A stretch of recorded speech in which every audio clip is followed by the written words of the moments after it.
Again, we had on last year Kat Jones, who was the UT Director of Name, Image, and Likeness, and we did reach out to the university to have a representative on this broadcast. They didn't have that opportunity at this point, but we certainly hope to have them back.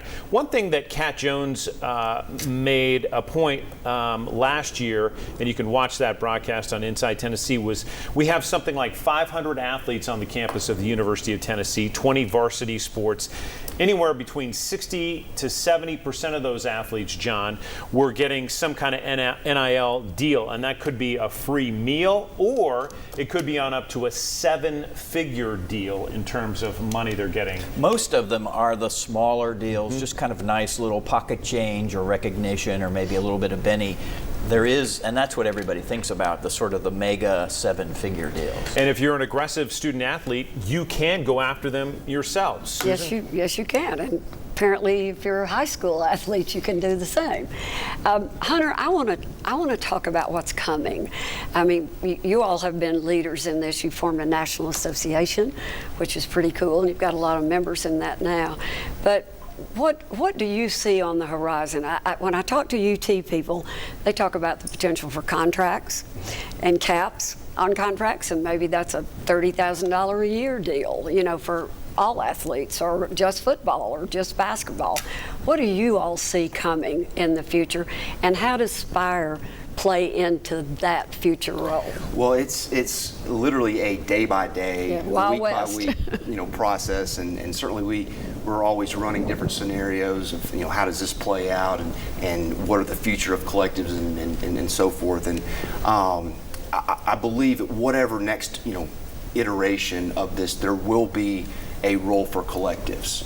But what I would say is, up until this point, each school has had to have a collective, right, because all deals had to be run through a third party. The way things are trending is universities are going to have the opportunity to bring things in-house. And so I think now it's more critical than ever that the collective has a good relationship with the university. Relationships between collectives and schools across the country varies, and some are good and some are bad. And I think the collectives that are doing a good job, that are doing things the right way, that are giving their school a competitive advantage, I think will have a future.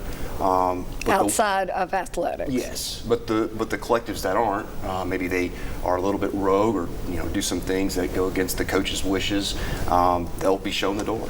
Yeah. So you see yourself at Spyre remaining collective outside of athletics, but continuing to work within the university. Yes. So Hunter, I'm curious, because Congress is looking at getting involved. We're trying to figure out what this is all going to look like. You often hear the term Wild West used to describe the NIL, right? That seems to be the large talking point.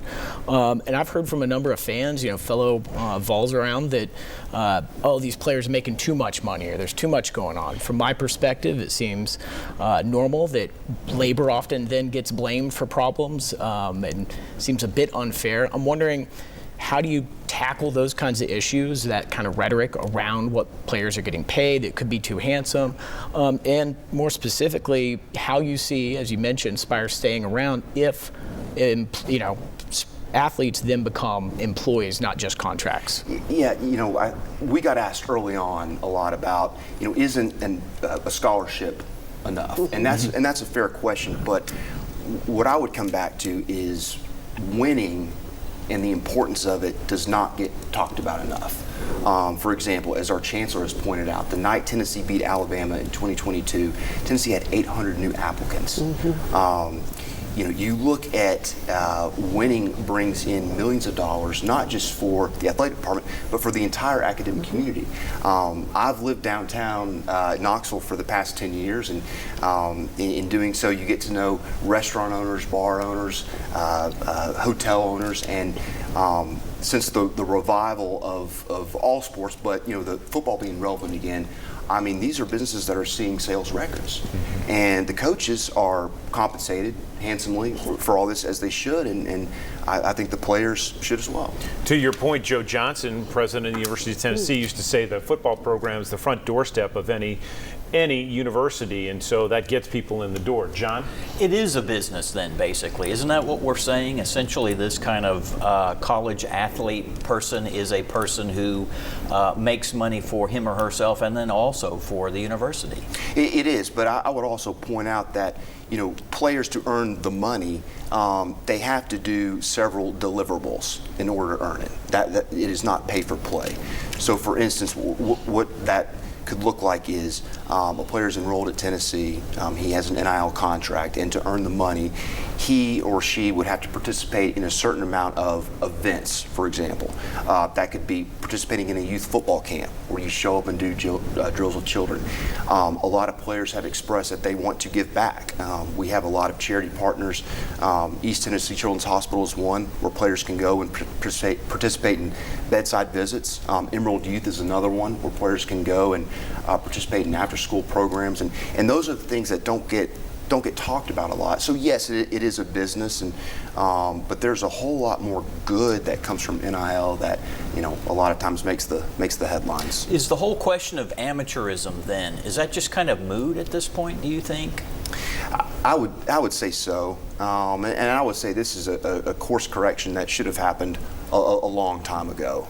It's just now getting to this point. Started back in the 90s with the O'Bannon brothers and their lawsuit when they were playing basketball at UCLA, and the way their name, image, and likeness was used way back then. The ball seemed to get rolling then. We're going to be back with more. Also, what Congress could do about this. You heard Ramsey say this is the Wild West. Might we see Congress take action? We'll have that discussion right after this.